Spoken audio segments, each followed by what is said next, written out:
this is your first solo album was released last year, right? Brazil. You work with a multi-talented producer, instrumentalist, composer. Can you tell us about this collaboration and what did he teach to you more than you knew before? Oh, absolutely. It was. Speak about Shazad. Yeah, it was because of Shazad. He worked with Lou Reed. Yes. He was in this band that I like, Secret Chiefs. It's called Secret Chiefs 3, and so many big artists. How did you met up? I don't know. I randomly met him. I mean, he was coming to Iceland quite a bit, and now it's a small community, and we just happened to get to know each other. And I played him some music that I had just written recently, and he was really excited about it. And he was so excited that he wanted me to come and record it. And we recorded a couple of times in Iceland. And then he invited me to come to New York to record there in his studio.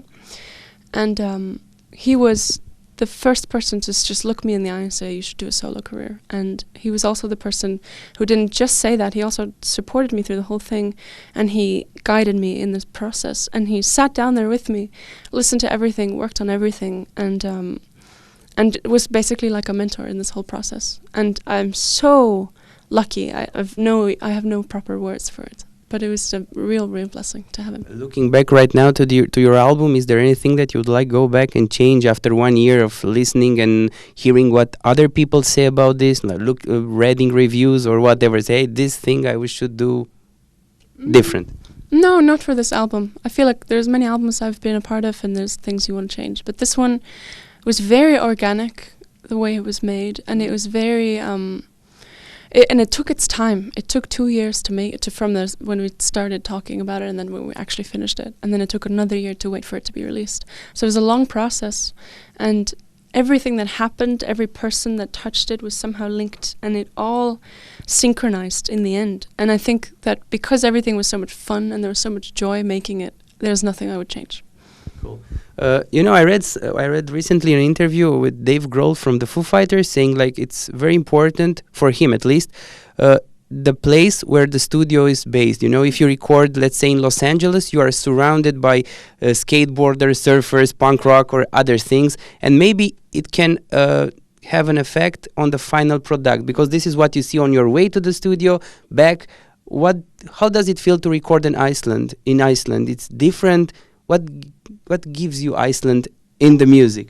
I think Iceland in the music would, I mean, not that I would think about it as much, but the first thought, that pops up is just that it's very peaceful. And there's a lot of room to when you walk around. That's why that's not so aggression in the Icelandic music. For sure, yeah. And I kind of think about this if you compare it with New York, which is where I was spending a lot of time and living there for a while. It's you know, when I would come to Iceland after being in, especially just in the United States in general, but especially in New York, coming back to Iceland and walking from my mom's house to the city center or something, there is no one on the streets and there are no advertisements that are, you know, in New York you have advertisements, you have people, you have shops, and it's so much. You're comparing like two different, like poles, north and is different. Yeah. It's so different, but it makes you, it gives you so much more space to think when you're walking in Iceland and it's empty. And you're completely alone, even though it's houses and you're in the city.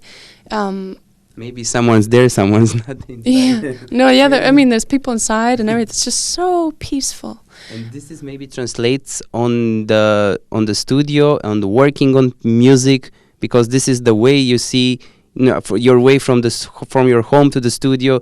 It's silence. Mm-hmm. In New York, from your home to the studio is like, and then maybe there's something different in the music on the final product, right?